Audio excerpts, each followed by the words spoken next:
আপনারা দেখবেন যখন আজান চলতে থাকে মসজিদে, তখন দেখবেন কুকুর ঘেউ ঘেউ করে উঠে এবং লাফাতে থাকে।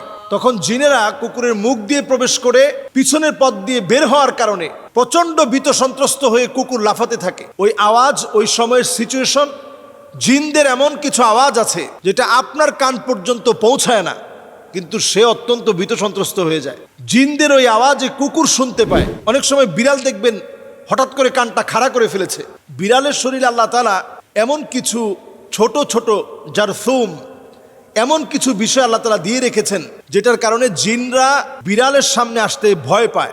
ঘরের মধ্যে কোন কোন জিনিস থাকলে জিনেরা আকৃষ্ট হয় এবং ক্ষতি করার চেষ্টা করে, অত্যন্ত গুরুত্বপূর্ণ বিষয়। জিনরা আমাদের সাথেই থাকে এবং কারিন নামক জিন আমাদের সঙ্গেই বেঁধে দেওয়া আছে। প্রত্যেকের সঙ্গে এক একটা কারিন নামক জিন আছে। ভালো সঙ্গী হিসাবে না, সে সবসময় আমাদেরকে ওয়াসওয়াসা দেয়, গুনাহের কাজ করার ব্যাপারে সে আমাদেরকে প্রলুব্ধ করে। ঘরের মধ্যে কোন কোন জায়গায় কোন কোন বিষয়ের কারণে জিন আসে, যেমন ধরুন আমাদের ঘরের মধ্যে আমরা অনেক সময় জুনজুনি রাখি এবং পর্দাগুলোর ভিতরে এখন স্টাইলিস্ট যে পর্দাগুলো রয়েছে, ওই পর্দাগুলোর ভিতরে আপনি দেখবেন যে জুনজুনি বাজতে থাকে। এগুলো আমরা এখন প্রত্যেকের ঘরে এখন ফ্যাশনেবল এই পর্দাগুলো ব্যবহার করি এবং সেখানে জুনজুনি বাজতে থাকে। নবী সাল্লাল্লাহু আলাইহি সাল্লাম আমাদেরকে সতর্ক করেছেন, লা তাদখুলুল মালাইকা বাইতুন ফিহি জুলজুল। এই যে জুনজুনি অথবা নূপুরের যে আওয়াজ, ছোট ছোট বাচ্চারা নূপুর পরে, পায়ের মধ্যে নূপুরের ঝুনঝুন ঝুনঝুন করে আওয়াজ হয়, এটার কারণে জিনের আকৃষ্ট হয়। আপনি চিন্তাও করতে পারবেন না, খুবই সিম্পল সাধারণ বিষয়, কিন্তু জিনেরা এতে করে আকৃষ্ট হয়, রহমতের ফেরেশতারা চলে যায়। এরপরে আপনার ঘরে অনেক সময় আমরা দেখা যায় ছোট ছোট বাচ্চাদেরকে পেশাব করিয়ে একটা কমোডের মধ্যে পেশাবটা জমিয়ে রাখি, অথবা হাই কমোডে পেশাব করে ফ্লাশ করি না। এই কারণে জিন আপনার প্রতি আকৃষ্ট হয়, ক্ষতি করার চেষ্টা করে। বাউলুন মুনকাতা, হাদিসের মধ্যে বলা হয়েছে যে কোথাও যদি পেশাব জমিয়ে রাখা হয় তাহলে ওই জায়গা জিনের কাছে পছন্দের জায়গা হয়।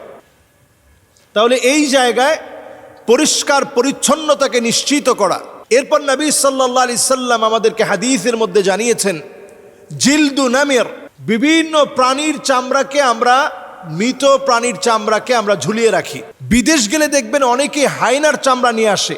এটা আপনি খুব স্বাভাবিকভাবে নিচ্ছেন অথবা মনে করছেন এই হায়নার চামড়া দিয়ে কালো জাদু করা হয়, অথচ এই চামড়া, বাঘের চামড়া, হরিণের চামড়া, বিভিন্ন চামড়া আমরা ক্যালিগ্রাফি হিসেবে অথবা একটা ওয়ালমেট হিসেবে আমরা আমাদের ঘরের মধ্যে সাজিয়ে রাখি। নবীজি সাল্লাল্লাহু আলাইহি ওয়াসাল্লাম সতর্ক করে গেছেন, এটা জিন ঘরের ভিতরে আকৃষ্ট হওয়ার একটা কারণ। নবী আলাইহিস সালাতু ওয়াস সালাম এরপর আমাদেরকে সজাগ সচেতন করলেন, জিন ঘরের ভিতরে আকৃষ্ট হওয়ার আরেকটা কারণ কাতিউ রাহিম, আত্মীয়তার সম্পর্ক যে ঘরের মধ্যে থাকে না, সন্তান হয়ে মাকে দেখতে পারে না, সন্তান হয়ে বাপকে দেখতে পারে না, সন্তান হয়ে আত্মীয় স্বজনের খবর তো নেয় না, নিজের ভাইয়ের খবর নেয় না, এইরকম ব্যক্তিদের ঘরে দুষ্ট জিনেরা আসে। রহমতের ফেরেশতারা এমন ঘরে থাকে না, দুষ্ট জিনেরা এই ঘরের ভিতরে আসে। এরপর নবী সাল্লাল্লাহু আলাইহি সাল্লামের হাদিস থেকে বোঝা যায় যে ঘরের ভিতরে পুতুল থাকে, তাসাউর, বিভিন্ন রকম মূর্তি থাকে, বিভিন্ন রকমের ছবি থাকে, এই ঘরগুলোর ভিতরে রহমতের ফেরেশতারা আসে না। এরপর হাদিস থেকে বোঝা যায় নবীজি সাল্লাল্লাহু আলাইহি সাল্লাম আমাদেরকে জানিয়ে গিয়েছেন, যেই ঘরের ভিতরে কোরআন তেলাওয়াত থাকে না, ওই ঘরের ভিতরে রহমত থাকে না।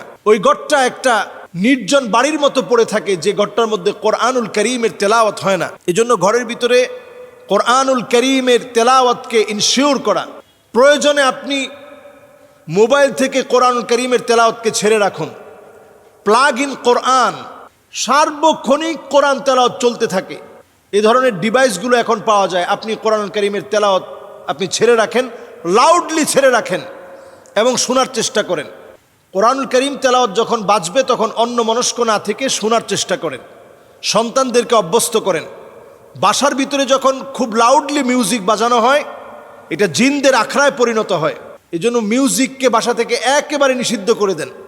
আমাদের কলিং বেলে মিউজিক, আমাদের মোবাইলের রিংটোনে মিউজিক, আমাদের বাচ্চাদের খেলনার ভিতরে মিউজিক, ছোট বাচ্চাদের জুতার ভিতরে পর্যন্ত মিউজিক, এবং দেখবেন সাইকেল কিনেছেন সেটার বেলের ভিতরে পর্যন্ত মিউজিক, সব জায়গায় মিউজিক। এই মিউজিক জিনদেরকে ডেকে আনে। আল্লাহ রাব্বুল আলামিন কানের একটা পাওয়ার দিয়েছেন। কুকুর কিন্তু আমার মতো শুনে না, বরং ছোট্ট মৃদু একটা আওয়াজ আছে যেটা কুকুরকে ভীত সন্ত্রস্ত করে ফেলে। আপনি অনেক সময় এই আওয়াজটা কানের মধ্যে শুনতেই পাবেন না, কিন্তু জিনদের ওই আওয়াজের কারণে কুকুর ভীত সন্ত্রস্ত হয়ে দৌড়াতে থাকে। আপনারা দেখবেন যখন আজান চলতে থাকে মসজিদে, তখন দেখবেন কুকুর ঘেউ ঘেউ করে উঠে এবং লাফাতে থাকে। তখন জিনেরা কুকুরের মুখ দিয়ে প্রবেশ করে পিছনের পথ দিয়ে বের হওয়ার কারণে প্রচণ্ড ভীত সন্ত্রস্ত হয়ে কুকুর লাফাতে থাকে। ওই আওয়াজ, ওই সময়ের সিচুয়েশন, জিনদের এমন কিছু আওয়াজ আছে যেটা আপনার কান পর্যন্ত পৌঁছায় না, কিন্তু সে অত্যন্ত ভীত সন্ত্রস্ত হয়ে যায়। জিনদের ওই আওয়াজে কুকুর শুনতে পায়। অনেক সময় বিড়াল দেখবেন হঠাৎ করে কানটা খাড়া করে ফেলেছে। বিড়ালের শরীরে আল্লাহ তাআলা এমন কিছু ছোট ছোট জারথুম, এমন কিছু বিষয় আল্লাহ তাআলা দিয়ে রেখেছেন যেটার কারণে জিনরা বিড়ালের সামনে আসতে ভয় পায়। ছোট ছোট পাখি আমরা লালন পালন করি, কাকাতুয়া, লাভবার্ড, টিয়া পাখি, কবুতর, ময়না, এ জাতীয় অনেক পাখি আমরা এখন লালন পালন করি। কিছু প্রকারের পাখি আছে যেগুলোকে জিন প্রচণ্ড ভয় পায়। এদের দিকে আকৃষ্ট হয়ে আসতে নিয়ে ভয়ে ভীত সন্ত্রস্ত হয়ে জিন চলে যায়। কিছু পাখি ঘরের মধ্যে বরকত নিয়ে আসে। এজন্য পাখিগুলোকে যদি আমরা লালন পালন করতে চাই, তাদের হক ঠিক রেখে, খাবার দাবার ঠিক রেখে লালন পালন করতে হবে। ঘরগুলোকে প্রতিনিয়ত কোরআনুল কারীমের তেলাওয়াত ছেড়ে দিয়ে বরকতে পূর্ণ করতে হবে। কুকুর থাকলে ঘর থেকে বের করে দিতে হবে। যদি ঘরের ভিতরে বড় বড় পুতুল থাকে, এগুলোকে সরিয়ে ফেলতে হবে। আত্মীয়তার সম্পর্ক না থাকলে বৃদ্ধি করা লাগবে। যত রকমের মিউজিক, জুনজুনি সহ যা আছে এগুলো ঘর থেকে সরাতে হবে। আল্লাহ রাব্বুল আলামিন আমাদেরকে বোঝার তৌফিক দান করুক। আসসালামু আলাইকুম ওয়া রাহমাতুল্লাহি ওয়া বারাকাতুহু।